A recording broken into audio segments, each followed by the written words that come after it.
चेतन पटेल कोलाना। धन्यवाद माननीय सभापति महोदय, आपने आज मुझे बहुत ही महत्वपूर्ण मुद्दे शिक्षा और उच्च शिक्षा पर बोलने का मौका दिया है सदन में, जिसके लिए मैं आपका धन्यवाद करता हूं, आभार व्यक्त करता हूं।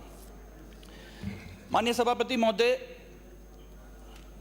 नेशनल एजुकेशन पॉलिसी के तहत 2020 में ये तय हुआ कि 6% of the GDP has to be spend on education.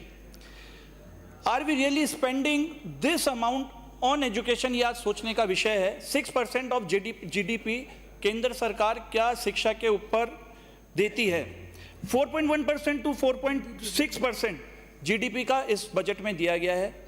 और हमारे राज्य सरकार में अगर हम बजट की बात करें इस बार, तो हेल्थ और एजुकेशन का 28.25% इस बार इस बजट में दिया हुआ है। इसमें हेल्थ भी आ गया और एजुकेशन भी आ गया।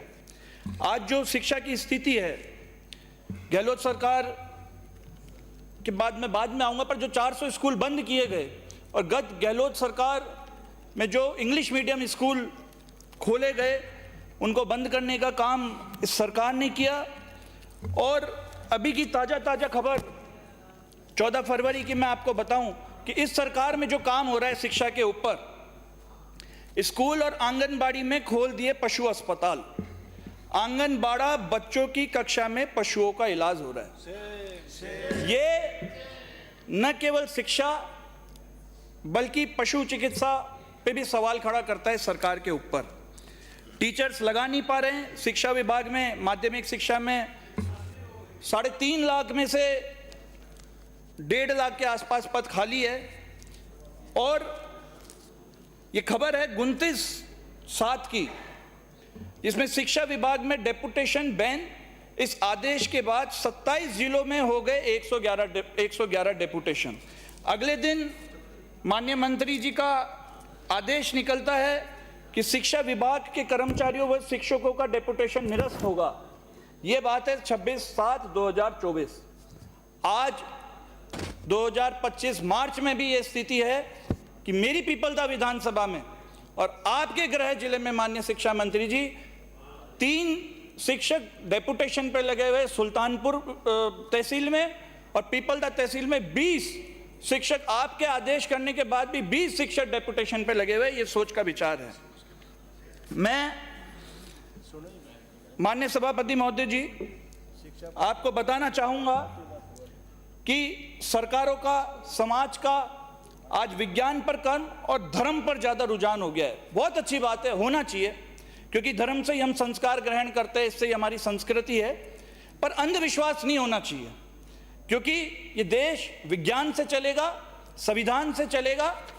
और जहां आज हमारे को जरूरत है कि हम जमीन के नीचे ढूंढे, जमीन के नीचे पानी ढूंढे, खनिज ढूंढे, तेल ढूंढे, वहां आज क्या ढूंढा जा रहा है? मंदिर के नीचे मस्जिद ढूंढी जा रही है, मस्जिद के नीचे मंदिर ढूंढा जा रहा है। ये आज शिक्षा का स्तर हमारे देश में हो चुका है, जो बहुत सोचने का विषय है।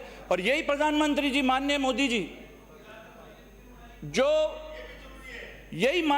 जी, जो देश के मुखिया है, यही संदेश तो देश को देते हैं। जब चुनाव आ जाता है तो मंगलसूत्र भी आ जाता है, और जब उनको गरज पड़ती है, जब कतर से अमीर शेख आते हैं तो प्रोटोकॉल तोड़ के उनको गले लगने एयरपोर्ट पे वो चले जाते हैं जब उनको जरूरत पड़ती है।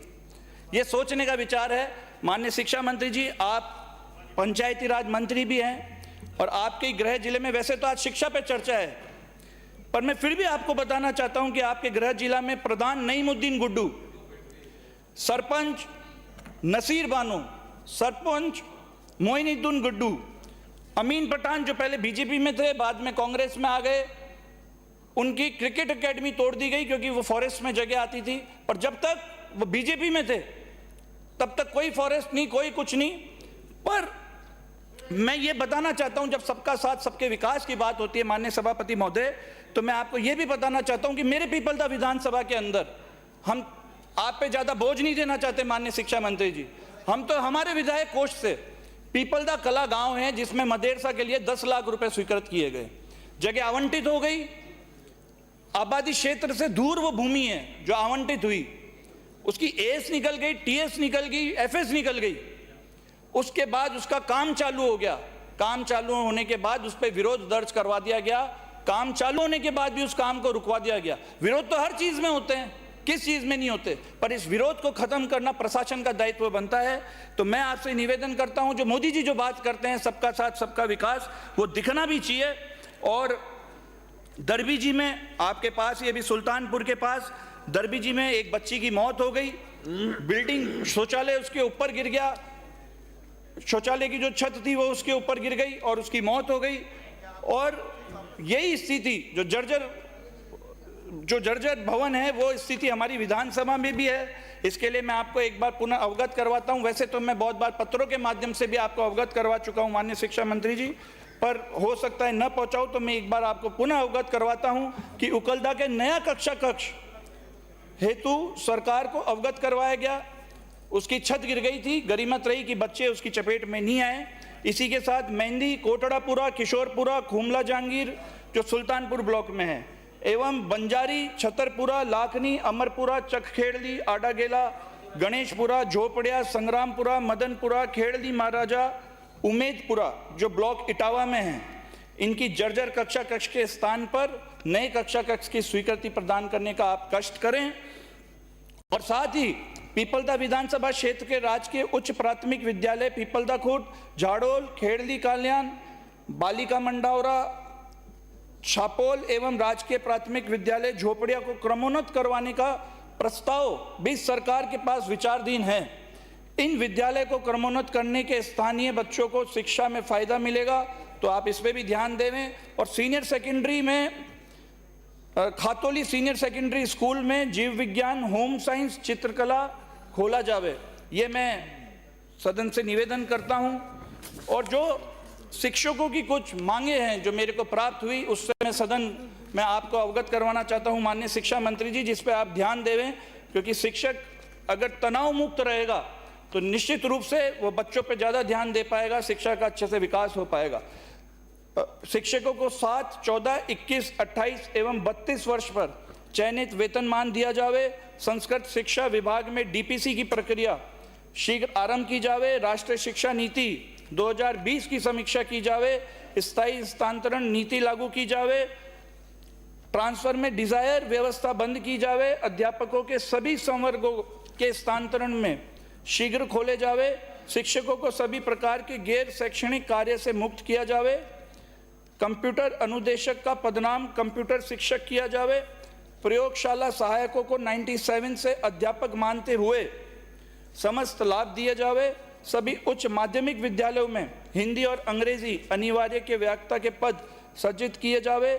सभी नवसृजित पदों की वित्तीय स्वीकृति जारी की जावे। वर्ष 2024 में आरपीएससी विज्ञप्ति में उर्दू टीचर के लिए टीएसपी क्षेत्र में मात्र 9 पदों की राजस्थान में विज्ञप्ति जारी की गई। आज एससी, एसटी, ओबीसी वर्ग के विद्यार्थी में भी उर्दू पढ़ते हैं, इसलिए यह एक अंतर्राष्ट्रीय भाषा में आती है। एक बार विज्ञप्ति निकलने के बाद लगभग 5 वर्ष का समय निकल जाता है, इसलिए उर्दू संकाय के पद इस विज्ञप्ति में और बढ़ा जावे। मैं माननीय जो उप मुख्यमंत्री जी है उच्च शिक्षा में भी उनसे निवेदन करना चाहता हूं कि इटावा में कृषि महाविद्यालय खोला जावे, क्योंकि हमारी जो पीपलदा विधानसभा है वो पूर्ण रूप से कृषि पे आधारित है। तो आपका मैं ध्यान आकर्षण करना चाहूँगा कि आप इसमें कृषि महाविद्यालय हमारी पीपलदा विधानसभा में खोलने का कष्ट करें, ताकि 12वीं कक्षा तक कृषि के विषय की पढ़ाई करवाई जाती है, तो इस पर आप ध्यान दें। एक निवेदन में माननीय उप मुख्यमंत्री जी से यह भी निवेदन करना चाहूँगा कि राजकीय महाविद्यालय इटावा में 3 शिक्षकों को 3 साल पूर्व कोटा जिले से अन्यत्र डेपुटेशन पर लगाया गया था, जिसके कारण इटावा राजकीय महाविद्यालय में अन्य पदों के साथ साथ 3 महत्वपूर्ण सहायक आचार्य के पदों की कमी चल रही है। इटावा के राजकीय विद्यालय में विज्ञान संकाय की सीट भी स्वीकृत करवाई जावे। इस मांग को लेकर स्थिति ये बन गई है कि बच्चों को अनशन पर जाना पड़ा। 3 दिन के अनशन के बाद उनको भरोसा दिलवाया गया, तब जाके उन्होंने अनशन तोड़ा, आमरण अनशन पे वो बैठे। तो मैं ये आपसे निवेदन करना चाहता हूँ कि आप कृपया पीपलदा विधानसभा पे ध्यान देके इन मांगों पर ध्यान दे। आपने मुझे बोलने का मौका दिया, जिसके लिए बहुत बहुत धन्यवाद आदरणीय सभापति महोदय।